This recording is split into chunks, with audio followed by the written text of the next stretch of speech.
Thank you, Chair. We're live on YouTube, so I'll hand over to you to start. Thank you very much. Good morning and welcome to East Devon District. Should always wait for that. Yeah. Good morning and welcome to East Devon District Council's Virtual Licensing and Enforcement Subcommittee on 24th of November 2021. I am the Chair, Councillor Kim Bloxham. I would also like to welcome anyone watching the meeting via the live streaming. All participants here today are taking part remotely, and as well as being live streamed, the meeting is being recorded, so please bear this in mind throughout. And may I remind you to be careful with your language. May I also remind council members that the Code of Conduct applies throughout this meeting. We also reserve the right to remove and disconnect any participant who is disrupting the meeting by whatever means. As this Licensing and Enforcement Subcommittee meeting is dependent on internet connection and a power supply, in the event of a break in the internet connection or power cut, please bear with us as we try to reconnect. After 15 minutes, if we're not able to reconnect, we will consider the meeting adjourned and reconvene at a later date. Please check the committee page on our website for details.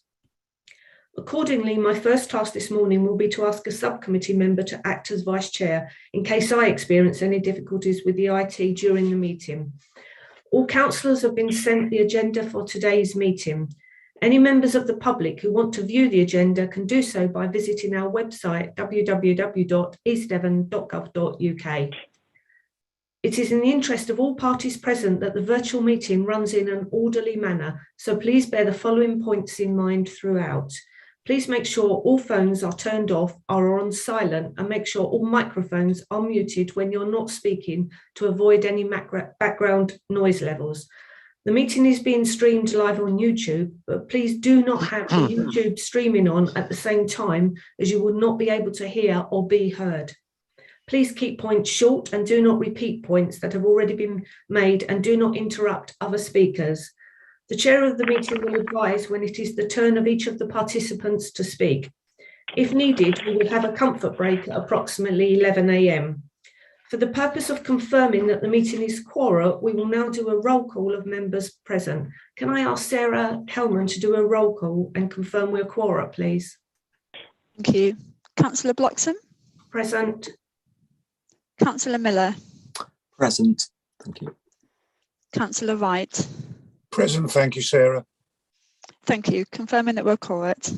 Thank you. Our first task this morning is to elect a vice chair for this meeting. May I propose, please, Chair, that Councillor Tom Wright is appointed vice chair of this meeting. Thank you. Thank you. That's fine by me. A bit of a surprise, but fine, thank you. Thank you, Councillor Wright. Agenda item 1, minutes of the previous meeting held on 8th of September 2021 on pages 3 to 6. Councillors, if anyone has a comment on the last set of minutes held on 8th of September 2021, please do so by raising your electronic hand. If there are no electronic hands raised, I will take this as an indication that you all agree the minutes at the previous meeting. I can't see any hands, so we take those minutes as agreed. Thank you. Agenda item 2, apologies. I don't believe we have any apologies. Agenda item 3, declarations of interest. Declarations of interest will be taken under agenda item 6. Agenda item 4, matters of urgency. There are no matters of urgency to discuss. Agenda item 5, confidential exempt items. There are no confidential exempt items to discuss. The main item, agenda item 6, which is an application for the grant of a premises licence to allow the sale of alcohol for consumption off the premises at Exmouth Parade Mini Market, 5 The Parade, Exmouth, EX8 1RS, pages 7 to 57. The application is a hearing into an application for a premises licence for off sales at Exmouth Parade Mini Market, 5 The Parade, Exmouth, EX8 1RS. I'd like to introduce the members here present today. Myself, Councillor Kim Bloxham, I'm from Cranbrook Ward, Councillor Paul Miller, Exmouth Housden Ward, and Councillor Tom Wright, who represents Budley and Raleigh Ward. Members, do we have any personal or prejudicial prejudicial interest, please now indicate by raising your electronic hand if you do. No declarations of interest. Thank you. I'd now like to introduce the council officers. Mrs. Barber is the licensing officer with the licensing authority who will be outlining the application. We have Sarah Jenkins and Sarah Hellman, Democratic Service officers, who will be taking a full note of the hearing, and Mr. Sauter, a council solicitor who's acting as legal advisor to the committee. I would like now to identify who is present, who has already given notice to the council in writing that they wish to address the subcommittee and their representatives. Is the applicant or the representative here? And could you please confirm your name? I'm Patrick Burke from PNB Licensing. Thank you. Could the applicant, I hope that the applicant can now hear us. Could you confirm your name, please? Yeah, my name is Saravanante Anandan. I'm the applicant. Thank you. Firstly, I'll say I'm going to struggle with your name throughout this, so I may refer you to the applicant. Please don't. I'll apologise now, so I'll refer to you as the applicant. That's okay. Thank you. Do you have any other witnesses that you wish to call? No. No. Thank you. The licensing authority has received representations from the following bodies: Devon and Cornwall Police, and no other responsible body has made representations in relation to this application. Of the interested parties, no local residents and or businesses have given notice they wish to attend this hearing. Local representatives, Exmouth Town Council Planning Committee has made a representation and wishes to address the hearing, represented by Councillor Tim Dumper. The documents, subcommittee members have read the documents submitted by the parties in advance of this hearing. Any document that anyone has brought with them today may only be submitted to us if all the other parties to this hearing agree. As required by the hearings regulations, anyone wishing to introduce further documentary evidence should make that request immediately before they begin to address the subcommittee. The maximum time for any party to address us, including their witnesses, will be 10 minutes. When addressing us, you should not raise any new issue not covered in the representations you have already lodged with the council, nor should you raise issues which are not relevant to the promotion of the licensing objectives issue in this hearing, which are the prevention of crime and disorder, public safety, and the prevention of public nuisance.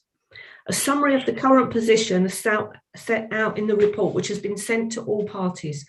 The police discussed the application with the applicant, who subsequently reached an agreed position, including further conditions on the licence if approved. The written representations we've received from Exmouth Town Council appear to relate principally to 3 of the 4 licensing objectives. 1, the prevention of crime and disorder, 2, public safety, and 3, prevention of public nuisance. The application seeks approval for a licence to sell alcohol 24 hours a day, 7 days a week in the centre of town near a no alcohol zone. To the best of the subcommittee's knowledge, there are no other premises with a 24-hour licence in the town centre. If granted, this would be setting a precedent and other premises may seek to follow suit. The premises was located in an area where people could congregate and potentially cause a public nuisance to residents living in the area. The premises next door was a nightclub and members felt it would exacerbate public nuisance and increase crime and disorder in the vicinity. Where I think it may be helpful, I may choose to lead a discussion, as that may be the most effective way of identifying key concerns and possible solutions. I wish to avoid formal cross-examination, but I will allow questions at appropriate points. The subcommittee's legal advisor will briefly go through the procedure for today's hearing. So at last I can hand over to somebody else to speak, which is Mr. Sauter, our legal representative. Good morning. So the hearing follows a set procedure, the first part of which is the licensing officer's reports summary, plus any updates that have come to light since the publication of the papers. That will be undertaken by Mrs. Leslie Barber. When she's concluded, there may be some questions from the members, followed by any questions from the applicant and questions from interested parties. When that is concluded, we move on to the applicant's case, part 2. The applicant has 10 minutes through his agent to make his case for the application. That will then be followed by questions from the members and questions from the interested parties. And then finally, part 3, the interested parties will make their submissions to the committee. When they've finished, there may be some questions from the members and questions from the applicant.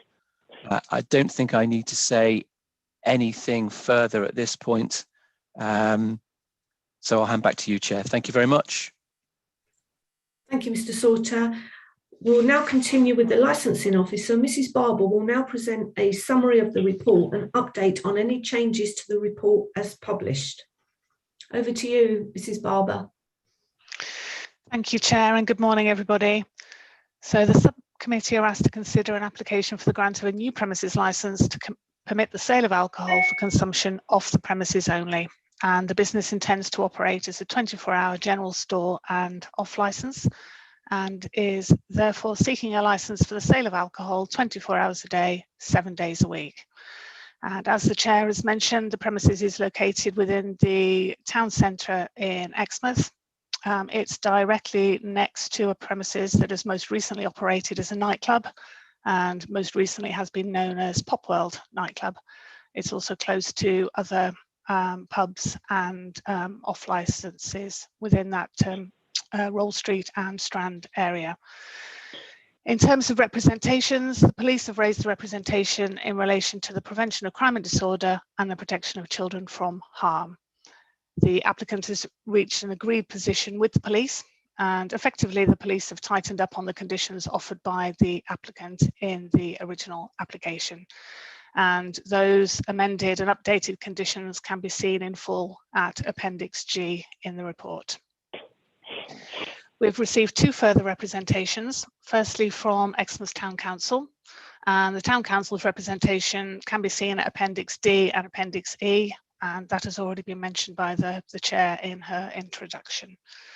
The second representation has been received from a Mr. Kuananthan, and that full representation can be seen at Appendix H in the report. And you'll also notice there within Appendix H there were a list of additional names in support of that representation. At the time of submitting the report, no response had been received to the notice of hearing from the objector. We did have contact yesterday, the 23rd of November, when we received a voicemail and an email from the gentleman, and he queried why he had not been forwarded the details of the Zoom hearing, as he stated he had returned all the paperwork to the council. He was advised that we hadn't received any response from him to the notice of hearing, and as is set out within the hearing regulations, a response must be received 5 working days before the hearing. I have therefore advised him he'd not be able to attend or contribute at this hearing this morning. He has, however, been given the link to the report and the details of how to access the live streaming of this hearing via the council's website. Any additional information relating to this application is contained within the body of the report. Thank you.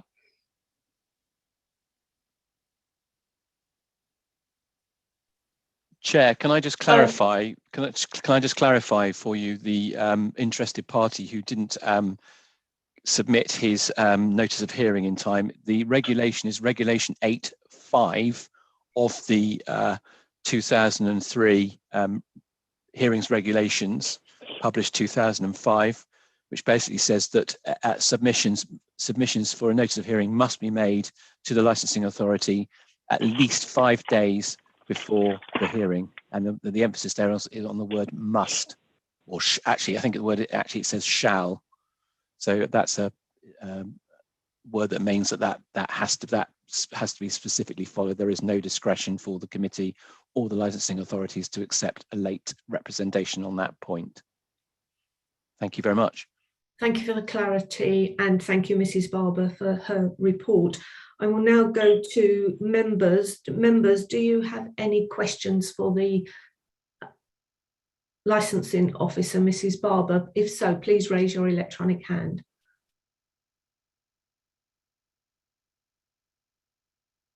Councillor Miller, I see you've got your hand raised. Would you like to? Very quick question on a point of policy. A question to Giles through you, Chair. Do we accept representations via email or just letter?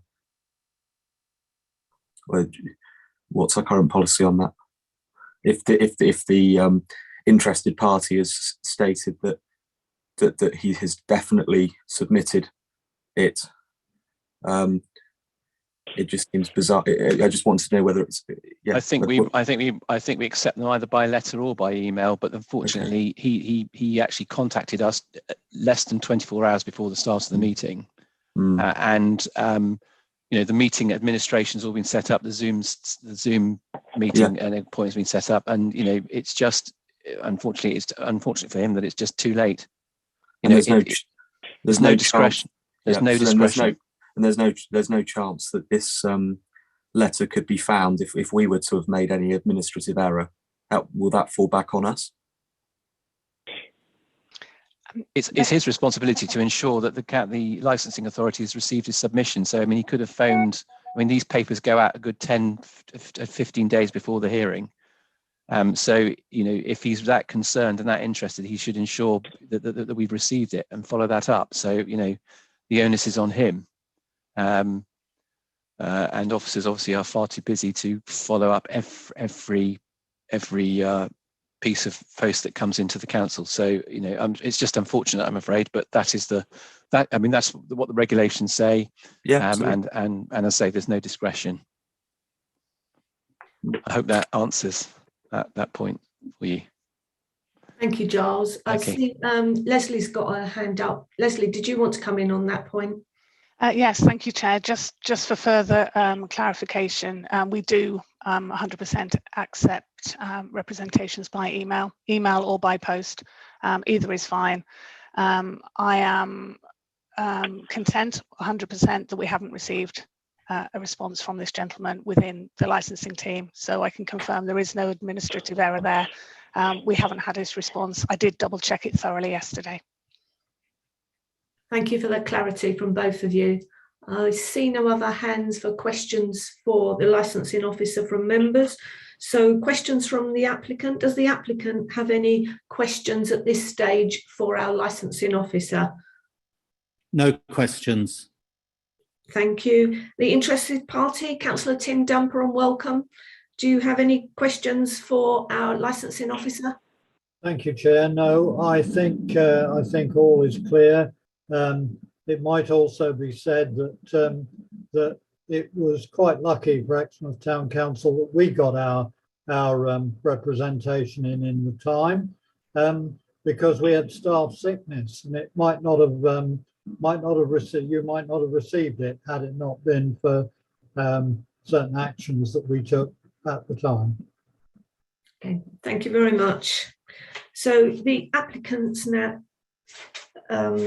So the applicant, you have 10 minutes to speak regarding your application, and you will be given a 30-second warning. Our DSO, Sarah Hellman, will time you and give this 30-second warning, and then afterwards there'll be the same procedure for questions. So I'll hand over to the applicant. I don't know, are you both expecting to speak within that 10 minutes, or is just one of you making your case? No, just I'll speak on behalf of my client. Thank you. Right, thank you very much. So you have 10 minutes if you'd like to present your case. Thank you. Just give you a little bit of background. The premises was previously a pound shop, and the applicant has a petrol station about 5 minutes drive from the store that is currently trading 24 hours a day and operates 2 shops in Bristol trading 24 hours a day. At one stage over the years, he had as many as 9 sites within this particular area that were all open 24 hours. He has a wealth of experience over the years in operating shops and petrol stations 24/7 without issue. There will be a minimum of 2 sales staff at the premises at all times, one of whom will be a personal licence holder. Prior to submitting the application, I contacted Mike Noseworthy, who's the police licensing officer, and discussed the application. The bulk of the conditions agreed with Mike are more about specific wording of conditions than the conditions themselves. So yes, some conditions have been tightened up, but it was more about the wording of the conditions that he wanted changed. The objection from the Town Council Planning expresses concerns of the application setting a precedent in the area. This is not relevant to the licensing objectives. It doesn't cover the crime and disorder, public nuisance, public safety, or protection of children from harm. States no other premises within the town centre is licensed 24 hours. Again, not relevant to the licensing objectives. Expresses concerns of people gathering within the area. We have stated that door staff will be employed between midnight and 5 AM, and this will deter that behaviour. States that members from the nightclub, sorry, the other objection, yes, sorry, states that members from the nightclub feel the hours would exasperate public nuisance and increase crime and disorder. There's no evidence of this, and it's not obviously not a view shared by the police. The objection from Mr. Cuther-Shannon states the hours provided are the perfect opportunity for customers to drink and drive. There's no evidence of this, and if someone is inclined to drink and drive, they'll do that at any time of the day or night. States that it would be an increased risk to public safety, alcohol for consumption outside after dark. This is a shop that wishes to sell alcohol for people to take home. They will have door staff to monitor the behaviour of people around the vicinity of the premises. States there is an automatic risk of public nuisance being caused by people who indulge in alcohol consumption outdoors late at night. There is no evidence that this will happen with the steps that we've proposed. States 24-hour available alcohol increases any risks of danger to children in the care of late night alcohol consumers driving at night. Any responsible caregiver or parent would not be driving late at night or at any other time with children in the car having consumed alcohol. And with regards to the representations, I draw your attention to the case of Thwaites v Wirral. The case in the High Court on the 6th of May 2008 has emphasised that principles laid down by the Licensing Act 2003 and its accompanying guidance, section 182, that there should be a light touch bureaucracy applied to applications and variations for licences, and that restrictions should only be attached to a premises licence if they are necessary to promote the licensing objectives. It also highlights that decisions on applications should be made on evidence and not based on speculation. And it's our application that the letters of representation submitted to the council, as in the case of Thwaites v Wirral, are speculative in content, and if the authority gave weight to the speculative opinions, it would in fact fail to follow section 182 and its own statement of licensing policy. I think that's all I'll say at the moment, and then I'll sum up at the end if you don't mind. Thank you very much, Mr. Burke. Members, it is your opportunity now to ask the applicant any questions. So please raise your electronic hand if you wish to ask the applicant any questions. Through his agent, I gather that, Mr. Burke, you'll be able to answer the questions. Hopefully, yes. If I can't, I'll just address them to my client. Thank you. Councillor Wright. Yes, thank you. Thank you, Mr. Burke. You referred to the applicant's record of managing, owning, operating similar premises. Are any of those premises licensable 24 hours, or will this be his first venture into that sort of activity? They were all licensed 24 hours. As I say, at one stage he had 9 licensed premises that he was running at one time. Thank you.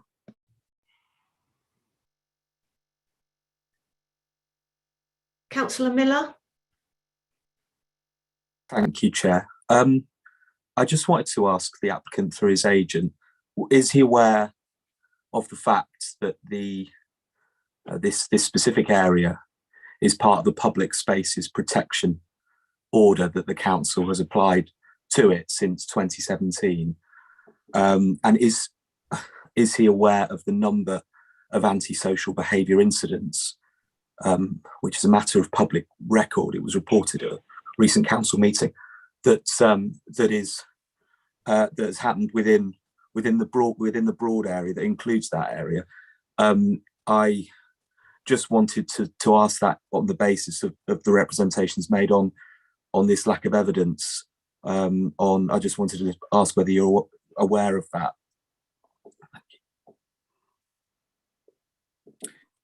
He knows the area very, very well, and he is aware of issues within the area, which is why he's elected to have door staff on site between the hours of midnight and 5 a.m, as opposed to having a hatch or a security door controlling people in and out. He's elected to have door staff controlling that position.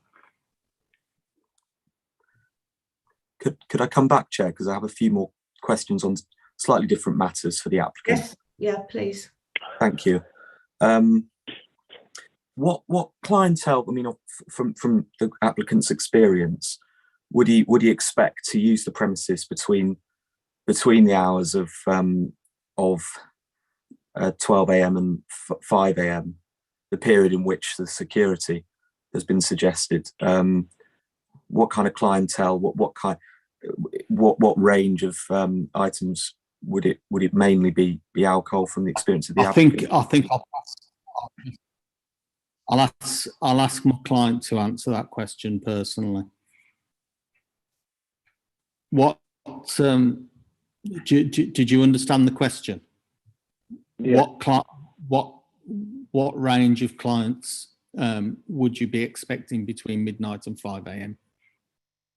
Like a general customers, not everybody after the alcohol over the night. Some people early work, they're going to buy cigarettes, sandwiches, all snacks and everything as well.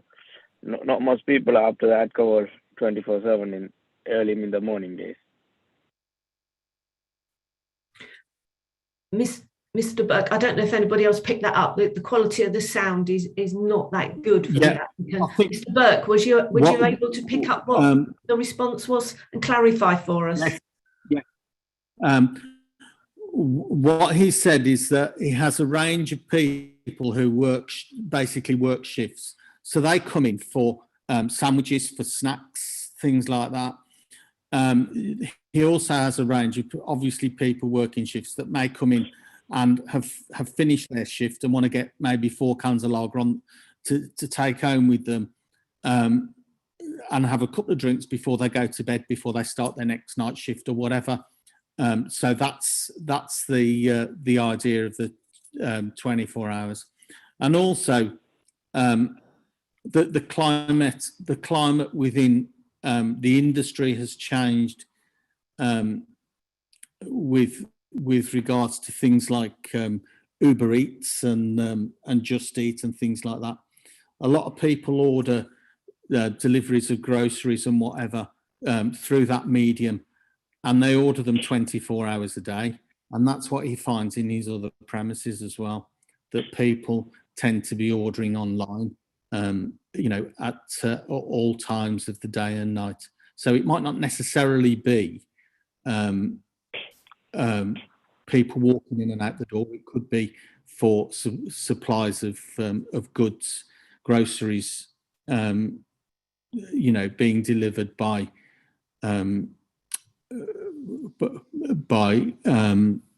being delivered to people's homes at different times of the day and night. Thank you.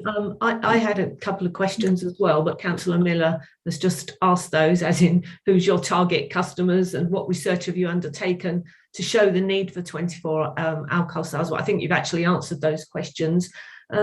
Would your client be prepared to explore lesser opening hours than 24? I think he'd possibly be open to suggestions. I think my understanding is the club next door is open till 4 o'clock in the morning.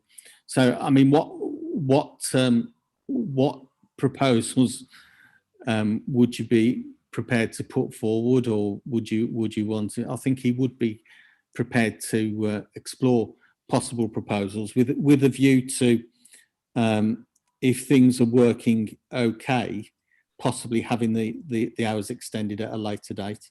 I'll just Chair, can I just come in there? Chair, yes, sorry, thank you. I was Solicitor. about to ask you, Giles, to clarify that for us. Well, I mean, fundamentally, you can ask that, and the client can consider that and make an offer, accept it, or offer an alternative. I mean, this is a point of perhaps of negotiation at this point, and then you will need to clarify what that actual offer is, so that you can consider that in your deliberations once the hearing is over. One thing I would like to point out actually is that Mr. Burke refers to the club being open till 4, but as I understand it, the club is currently closed, and actually that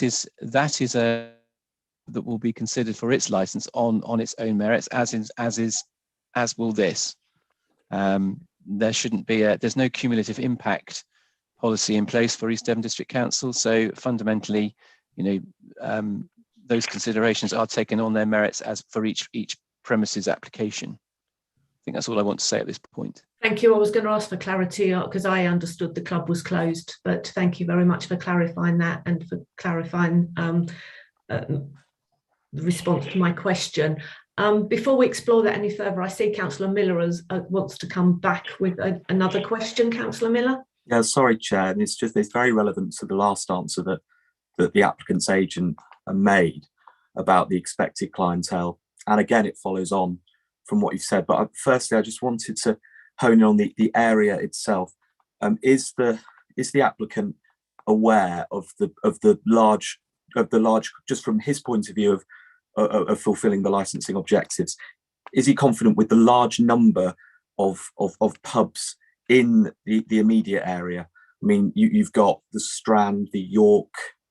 You've also got the Powder Monkey. And you've got a number of others in the Strand area. It's a large concentration within an area.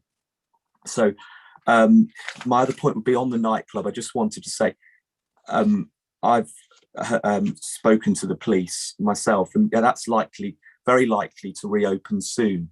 So I just wanted to ask, has the applicant considered the fact that, because considered this, and the fact that the nightclub has been closed for short periods, but it has opened for long periods since it became a nightclub, and in all likelihood it will go back. I think it's mentioned in the report that it's likely to it remains a premises license, which will allow licensable activities to recommence at short notice. So I just wanted to, sorry for that very lengthy and rambling question, but I just wanted to ask the applicant had considered all those factors in the original proposal. Thank you. Thank you. Mr. Burke? As a fact, my client knows that area, this particular area, very, very well. So he's aware of what goes on in and around that area, and he has no concerns personally with regards to his premises causing any issues. And this is why we've put the steps in that we have within this application. He's also aware that the club is currently closed, but if somebody takes it over next week, it could reopen. It is licensed to be open, as the councillor has stated. Thank you. I see Councillor Wright has got his electronic hand up. Councillor Wright? Yes, I do have concerns, and I have those concerns based on a considerable experience of policing. But what I'd like more illumination on, more explanation on, is Appendix G 1.4, where it refers to the operating procedures for refusing to service to any person who is drunk. I'd like the applicant, actually, because he's the only one who can speak on this, to tell us what his procedures will be for dealing with drunk customers. Thank you.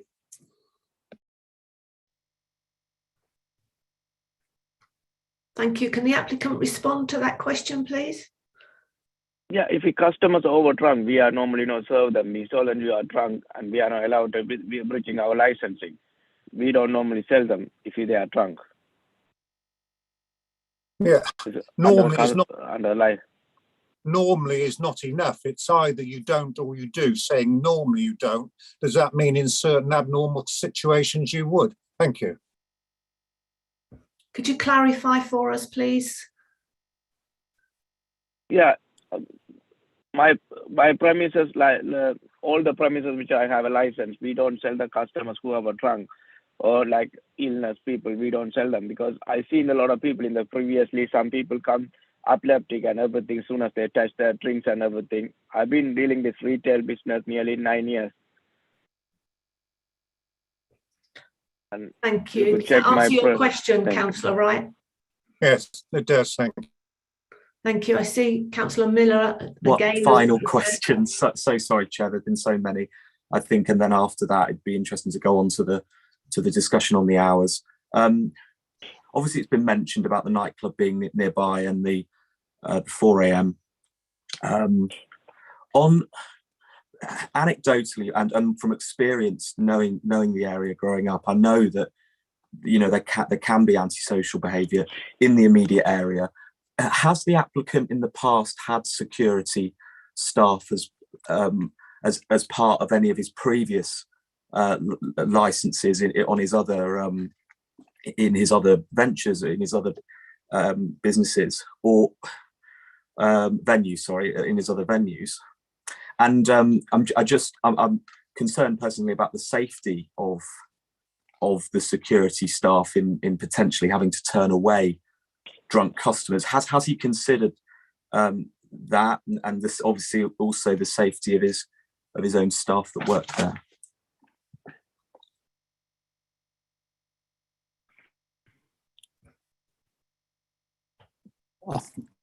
I think I can only leave the applicant to answer that question, because I genuinely don't know, with the number of businesses that he's had, whether he has used security staff before. So thank you. Perhaps the applicant can answer. Yeah, normally Thursday to Saturday we put the 3 staff to 11 o'clock to 5 in the morning, and other days we have 2 staff to cover the shift, an extra security staff. Thursday to Saturday night we have an extra 1 person for it, and normally other days it's 2 people the shift. So have you specifically had SIA security covering your premises previous? Previous, yeah. And their safety has been fine in terms of, in your experience, yes, in terms of customers in your other premises? Yes, it's all fine. Yeah, I have no problem. In the 9 years that he's been operating licensed premises, he hasn't had any issues whatsoever. Thank you. I see that Councillor Wright wants to come back. Yes, thank you, Chair. Again, the applicant then says that on certain nights, I think it was Thursday through to Saturday, he has 3 members of staff. I think I understood that correctly. Now, that clearly would be an element of added safety to his staff, and also an added element of support for staff who are dealing with difficult customers and perhaps refusing drunk customers. I'm just wondering, and perhaps if Giles can let us advise on this, could we make a condition of the licence the number of staff he has on duty in order to achieve the licensing objectives. The applicant volunteered, that's what he does. So I don't think there would be any problem with that being considered as part of the conditions upon which we grant the licence, should we grant the licence. Thank you. Thank you, Councillor Wright. Giles, are you able to answer that and give us some advice, please? Yeah, I don't think you can condition it on the number of staff he has to actually run his business. That's his business, and you're trying to fetter the economy of his business rather than the actual licensing conditions, rather than the licensing objectives. That's for him to decide. That he's come to an agreement with the police on the evidence that or the lack of evidence that has been given by all parties. The police are happy with those conditions. At the moment, the issue of how many staff he uses to run the business is his business plan. It is nothing to do with the licensing objectives. I think you're going beyond your reach by doing that. Thank you, Giles. I can see that Leslie's got her hand up. Do you want to come back on that one, Councillor Wright, or should I go to Leslie? You happy if I go to Leslie? Yeah, I was a bit, I take a bit of issue with our legal advisor there. One of the licensing objectives is safety, and that must be safety of the public and safety of the staff. Well said. And if the applicant is saying that one of the reasons he has 3 members of staff in is part of that reasoning is an element of safety for the staff, I think that is a legitimate concern that we could seek more assurance on. Thank you. Thank you. Leslie? Hello, yes, thank you, Chair. I was just wondering if Councillor Wright was referring to the number of door supervisors potentially as opposed to the number of staff in the premises. I'm thinking the applicant was maybe referring to the fact that he may have had 2 or 3 SIA door supervisors perhaps, and I'm wondering if the council is intending to just explore that, whether we could potentially look at, or the committee could look at, an additional door supervisor as opposed to an additional member of staff. I may have misunderstood, but I'm wondering if that's where you were going maybe. I might have misunderstood. When he said number of staff, I thought he meant the staff actually within the shop. If he's saying outdoor supervisors, then that clearly is aimed at promoting public safety and limiting the possibilities of disorder. And if he thinks that 3 are necessary, I think that 3 could be a condition of the licence. Thank you. Can I get the applicant to just confirm whether he was talking about the security staff or just staff in general, please? Staff in general, because in the licensing condition never asked to do the security staff. So staff in general? Yeah. Sorry, can I just confirm that I did state in my presentation that there will be at least 2 members of staff on duty at all times. Sales staff on duty at all times, one of whom will be a personal licence holder.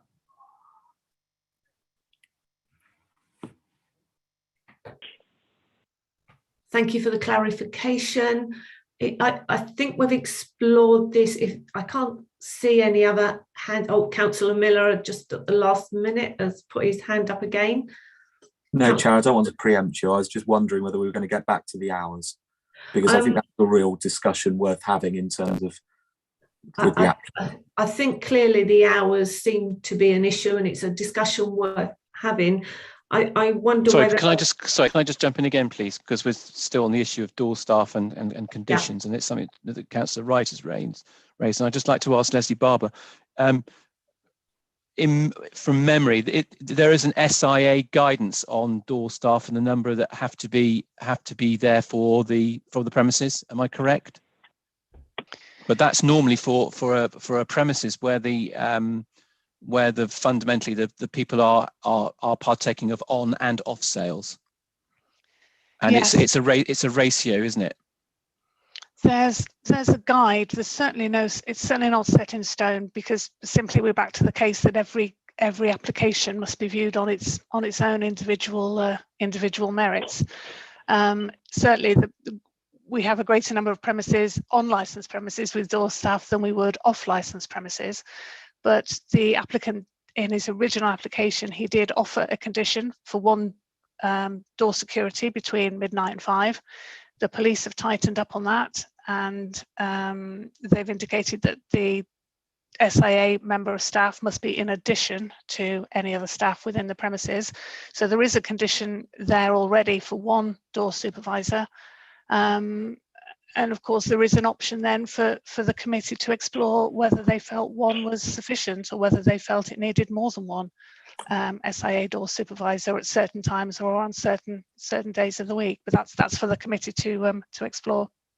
Chair, would the applicant be satisfied if we, with that idea, in the sense, as Councillor Wright I think has laid out very eloquently and succinctly, the safety of that lone security guard? We understand there's somebody in the shop, but just having that second guard, I understand their implication that might be had, but given that the applicant has this experience elsewhere, would this be something he'd be willing to accept as a condition? Thank you. Can I ask the applicant to answer that question, please?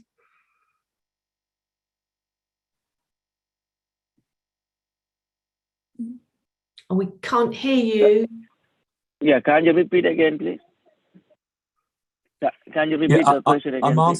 I'm asking specifically if we were to impose a condition, which just to put it clearly, that there would be a minimum of 2 security staff to reassure the public.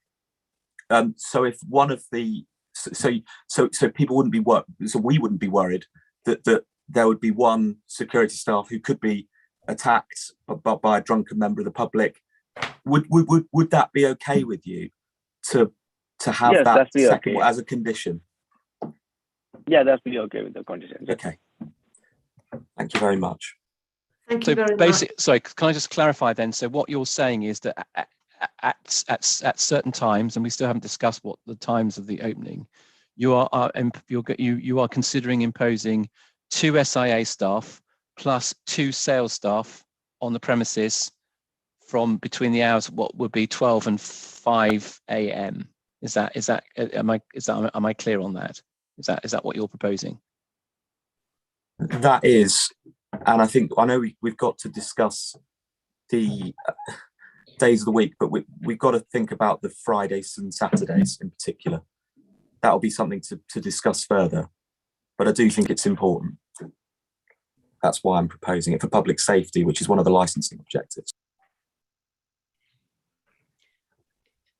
At this stage, can we explore the opening hours and the safety and the security of the customers and your staff are an issue, and it would be good if we could explore with the applicant and Mr. Burke, as I asked earlier, would you be prepared to reduce the hours? Can we explore that, or is that something you would need to have a break to discuss with your client?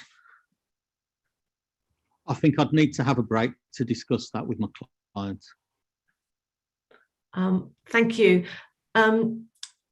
Giles, can I ask for some advice on this, please? Is it appropriate to take a break now, or to get the interested parties' side before we have that break to give the opportunity for the agent to discuss the concerns with the applicant? I think you probably need to, because you're actually dealing with the point now, and there may be a potential offer about the hours. I think you should deal with that now to take a short adjournment. So you'll need to decide, obviously, because it's on Zoom, you'll need to decide how long that adjournment will be, and then we will have to all sign in again, or ask the DSO to put everyone into the obviously waiting rooms. Thank you. I think this is an important issue that we do need to give the client, the agent and the client the opportunity to have a discussion about this. Mr. Burke, would it's 10:20. Would 10 minutes be enough for you to have this discussion so that we come back at 10:30? Yes, that would be fine. Thank you. Thank you. Sarah, are you, sorry to give you the extra work, but are you able to put people out into the waiting room so that they can, Yes. do they have to actually leave the meeting? No. If I put everybody into the waiting room, actually, I think probably the best thing to do is if I put the applicant and the agent into the waiting room, and then we'll leave the live stream going and we'll put the slide up to say there's a short break, and I will put everybody else on mute. And if everybody remaining in the meeting could turn their cameras off, that is practically the easiest way to do it. Okay, thank you very much. Okay. I was going to suggest that. Well done, Sarah. Yeah. Thank you. I'll put the applicant and the agent into the waiting room then.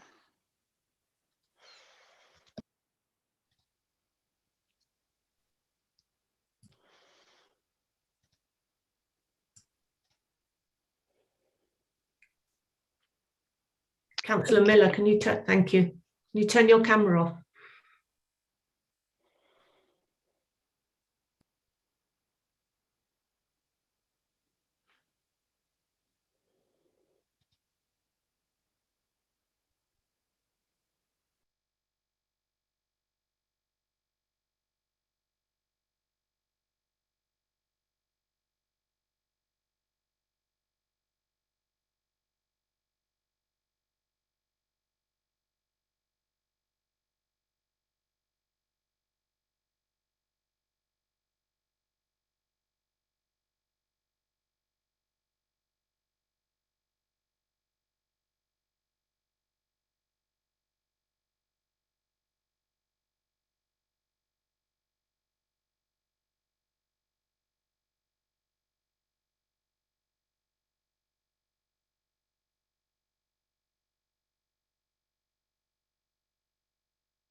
Chair, it's 10:30.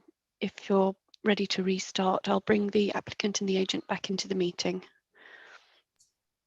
Yeah, thank you, Sarah. I'm ready to restart. Thank you.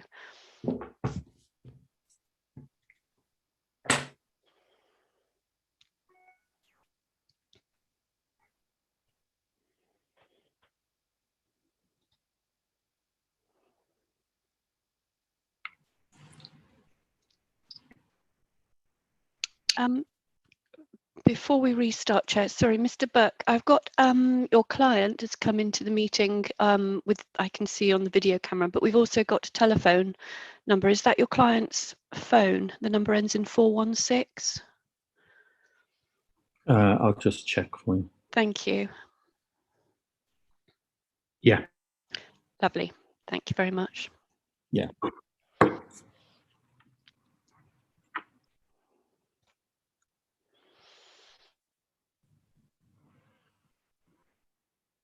Thank you, Chair. I think we're ready to restart when you're ready. Thank you. We can confirm that everybody's back in and we're quora again as we're being recorded. I'm sure we are. I can, yeah, see all the members. So, yeah, thank you very much. And thank you, Mr. Burke and the applicant for allowing that 10-minute break. I think it was an appropriate time for us all to go away and just have 10 minutes and give you the opportunity to discuss with your client because of obviously the questions that have been raised this morning. I think have raised a number of items. So are you happy to come back to us on the discussion you've had with your client? Yes. Thank you. Yes. What my client is proposing is that the premises closes at 4 a.m. 7 days a week, and that there are 2 SIA security staff on duty on Fridays and Saturdays. Obviously, he has a wealth of experience of dealing with this type of premises and would review that himself personally. So if he felt there was a need for 2 SIA door staff on a Thursday or on a Wednesday or on a Tuesday, he would employ them. But he doesn't want that as a specific condition of his licence. He's happy for it on Fridays and Saturdays because he understands that that would be a busy time. So I think that's what the proposal is. Thank you very much for that. Thank you for coming back with a proposal. I think at this time, unless there are any more questions, I don't want to get into a long debate about that proposal. I think it's appropriate that you've made the proposal and that we move on and listen to the interested party and do our questions of the interested party, and then you can sum up at the end, and then the committee can go away and consider all the options. If you're happy with that, we'll move on to the interested party, which is Councillor Tim Dumper. Can I just ask, Chair, before I get into my actual presentation, can I ask whether I can ask a couple of questions of... Sorry, Councillor Dumper, you're quite right. I moved on a bit too quick there. And yes, you can ask questions of the applicant. Thank you. First of all, I wanted actually to ask your legal representative, Giles Salter, for his opinion on Mr. Burke's contention that the precedent issue is not relevant and the 24-hour issue is not relevant. Could I hear that first? Giles, are you able to respond to that? Sorry, the precedent. Are you referring to the legal case that was the legal case that was? Let me. Those are. Sorry.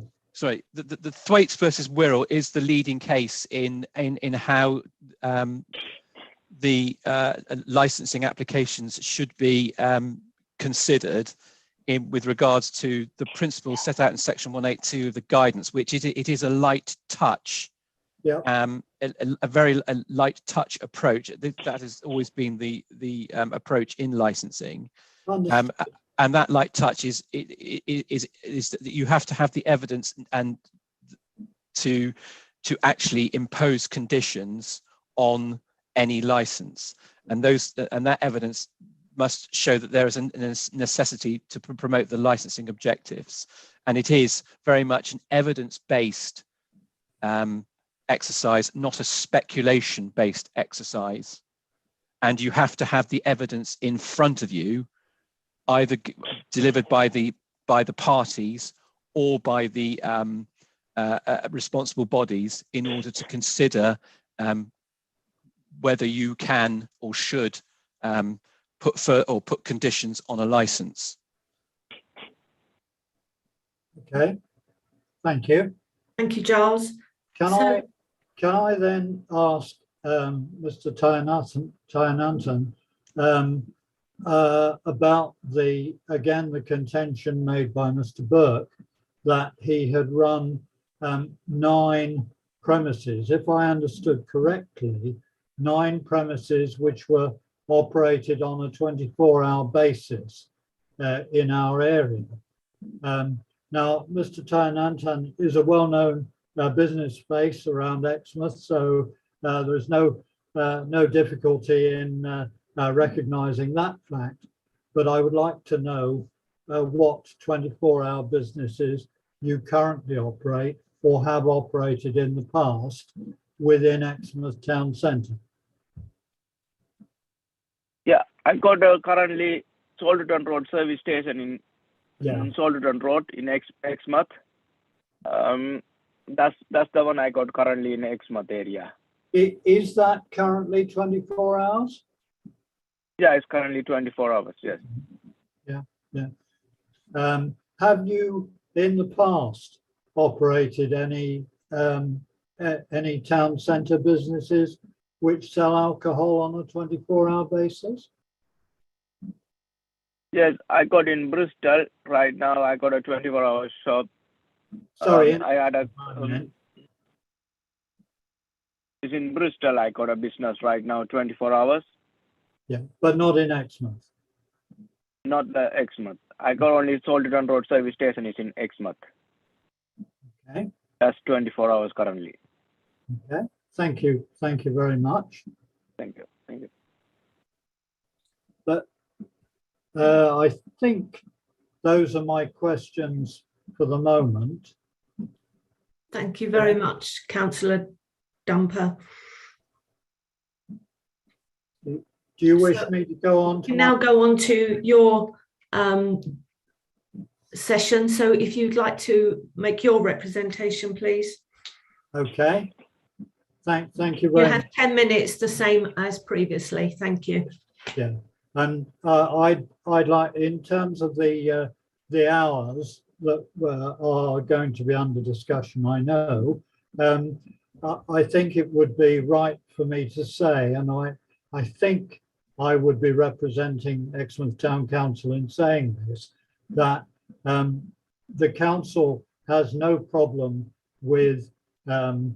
Tyanantan's application for this license, and in fact, no problem with the daytime hours of this license. The problem focuses on the early morning and overnight provisions of this. In fact, we would welcome as a community, I know, the fact that the big building that this is located in is hopefully going to reopen as a business proposition, because it has stuck out like a sore thumb. So, you know, let's not make all this negative. There are many positive aspects about this. What I'd like to say first off is I profoundly reject the idea that the precedent and the 24-hour issues are non-relevant to particular applications.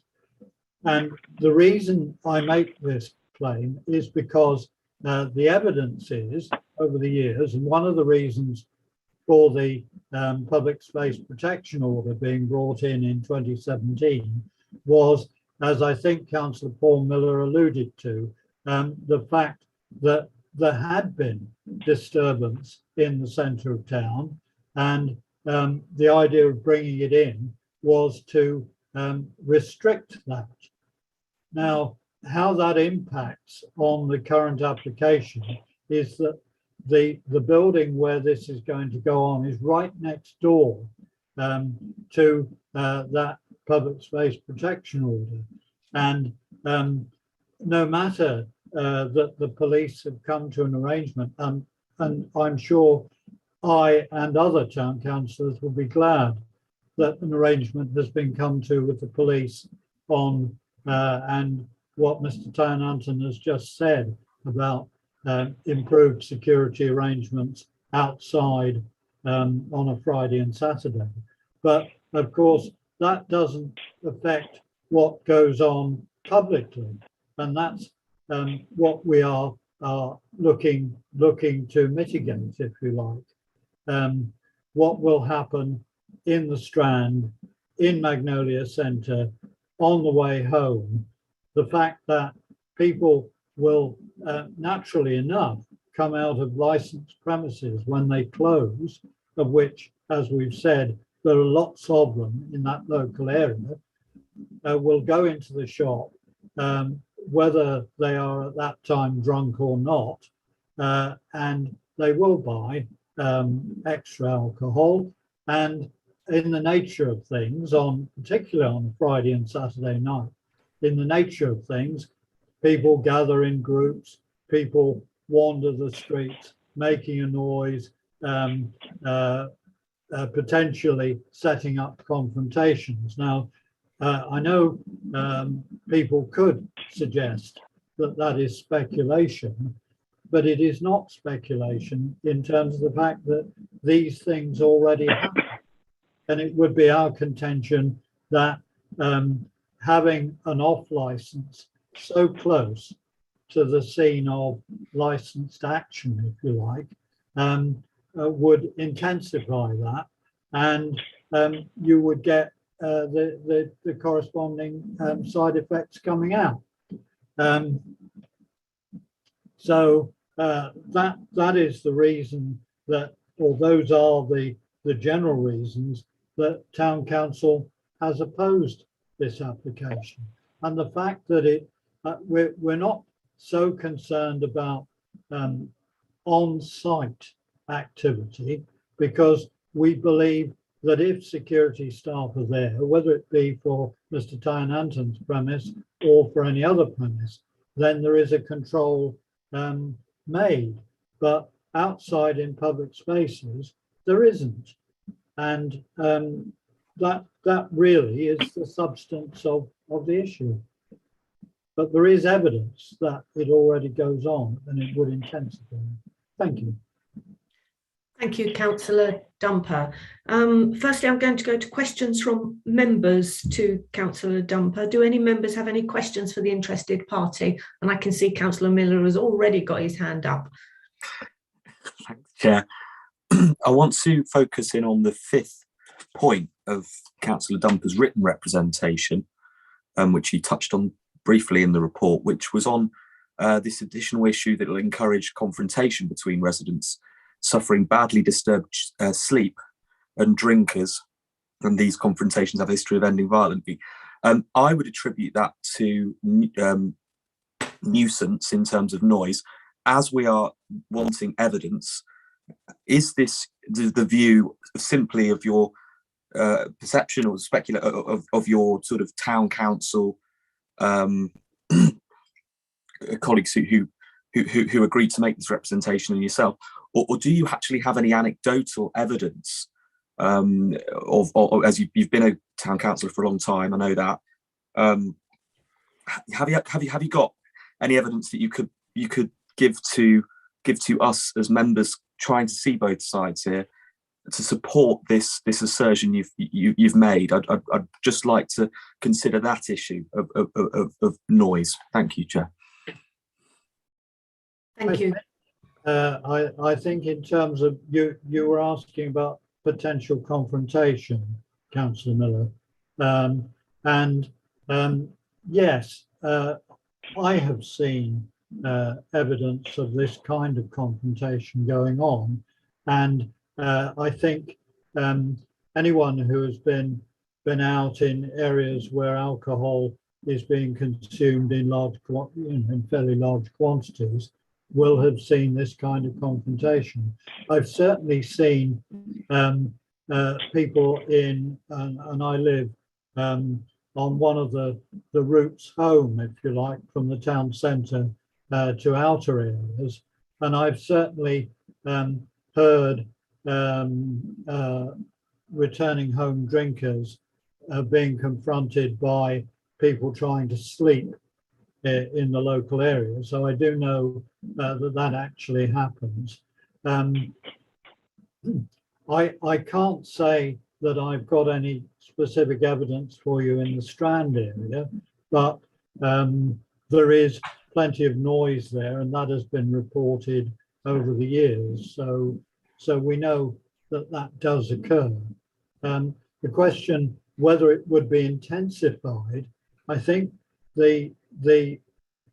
whether you say it's an assertion or whatever, is that if we are talking about carry out off license cans of beer or whatever, or bottles of spirit or whatever it might be, if people are congregating, then the fact that there's people living all around the square, down the parade in flats, I think will lead to problems, both disturbance and confrontation.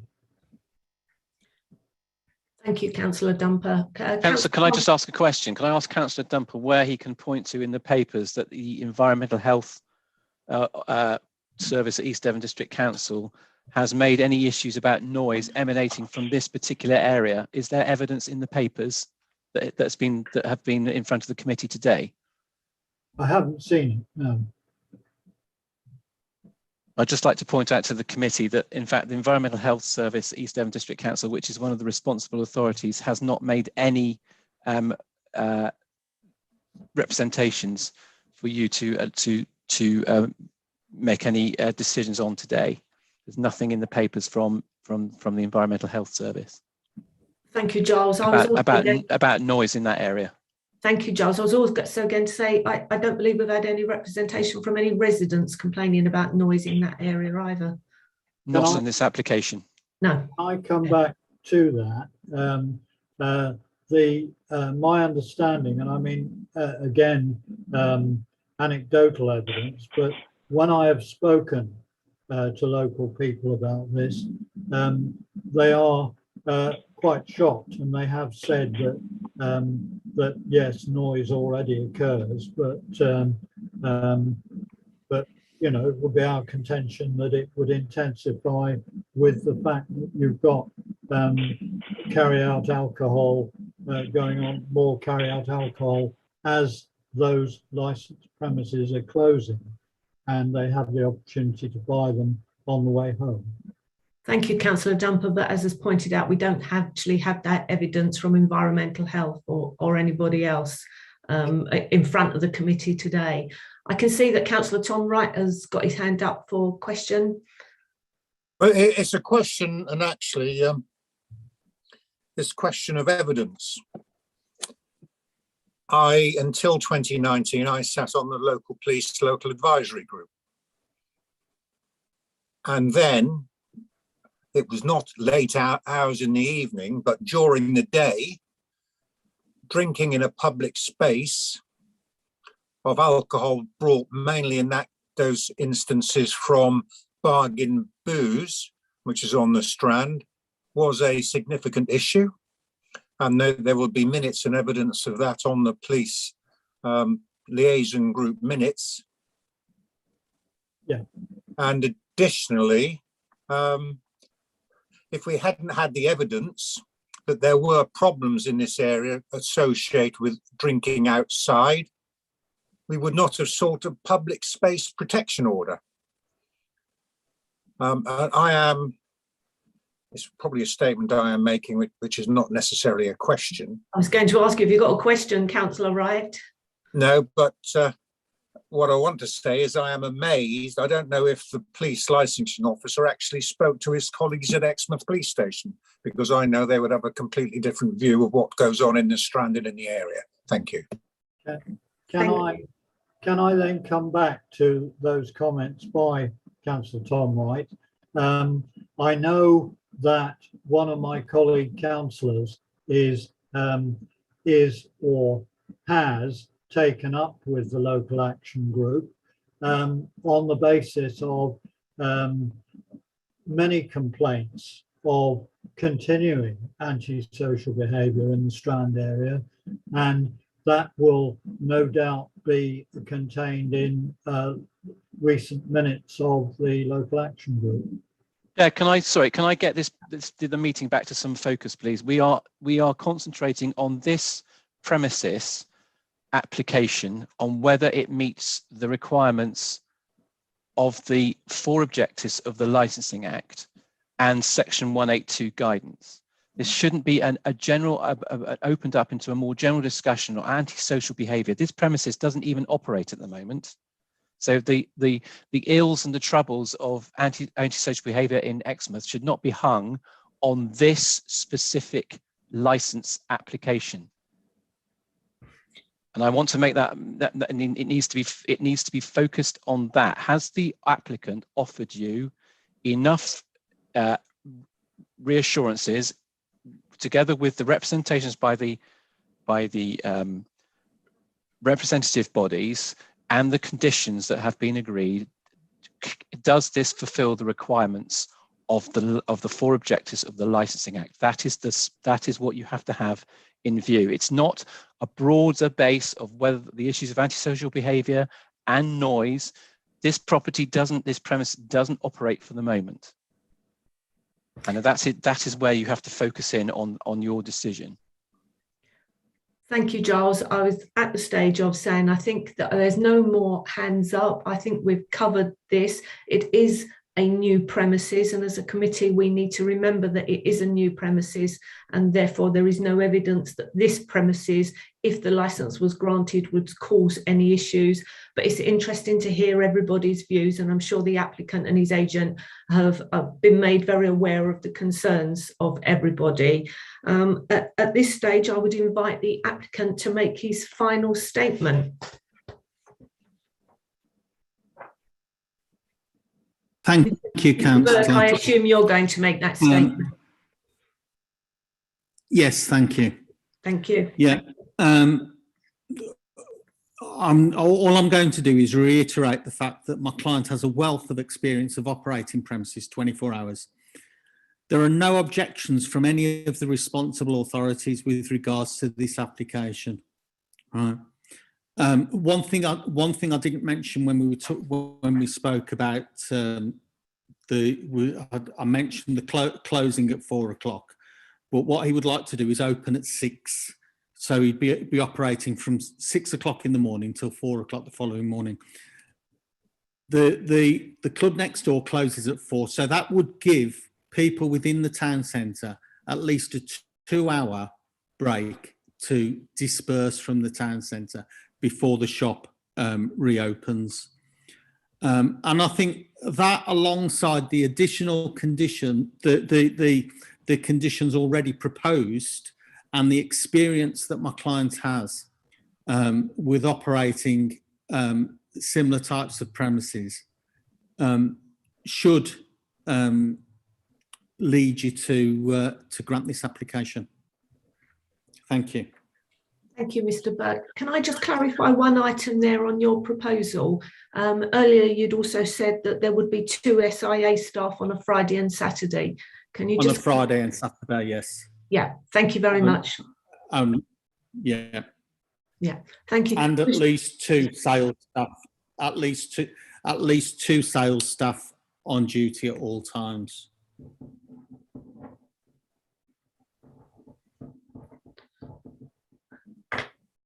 Thank you. And therefore that brings the, I think, the 2 SIA staff on a Friday and Saturday. Yeah, thank you very much. And at least 2 sales staff on duty at all times. Thank you. And therefore that brings the, I think, the 2 SIA staff on a Friday and Saturday. Yeah, thank you very much. And therefore that brings the meeting to a close, I think I'll thank the applicant and advise the subcommittee will notify all parties of its decision within 5 working days. So that brings our meeting to an end, and I'd like to thank everyone, including any members of the public watching online, for taking part. However, can I just remind all those present that the supporting officer will confirm when the meeting is no longer being recorded or going live, and until then your comments will be live to the public. Thank you very much.